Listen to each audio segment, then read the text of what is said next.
Mansoor committee का इजलास party दफ्तर श्रीनगर में मुनक्किद हुआ। मैनिफेस्टो कमेटी के चेयरमैन अब्दुल रहीम राथर इजलास की सदारत उन्होंने की। इजलास में आइंदा असेंबली इंतखाबात के हवाले से हिकमत अमली तैयार की गई है। पार्टी तर्जुमान तनवीर सादिक का कहना है कि मुलाकात में अवामी मुफाद में बहुत से मामलात ज़ेर बहस आए।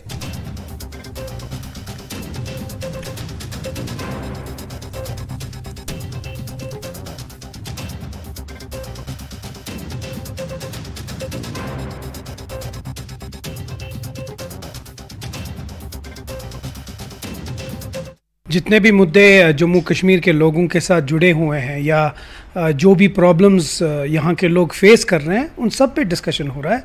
और पिछली बार भी हमारी जब मीटिंग हुई 9 घंटे चली, कल भी इसके ऊपर डिस्कशन होगा। हर एक शोबा, हर एक फील्ड, हर एक जो टॉपिक है उस पर डिस्कस थ्रेडबेयर हो रहा है। हमने इनपुट्स लिए हैं डिफरेंट स्टेक होल्डर्स से।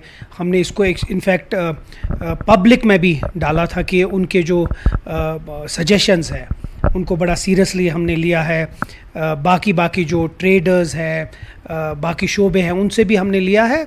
इस पे डिस्कशन हो रहा है, अभी टाइम लगेगा। अब आस्ते आस्ते इसकी जो टाइम है इसमें कम हो रहा है। हमें अगले 30 या 25 दिन में इसको कंप्लीट करना है। चेयरमैन साहब खुद बैठे हैं, कर रहे हैं डिस्कशन, देखते हैं कहाँ तक पहुँचता है। 2019 के बाद पहला ऐसा मैनिफेस्टो होगा, तो हम समझ सकते हैं कि लोगों के जो एहसासात हैं, लोगों के जो एस्पिरेशंस हैं, वो बहुत सारे जुड़े हुए हैं इससे। इसीलिए हमने इसको पब्लिक में भी डाल दिया।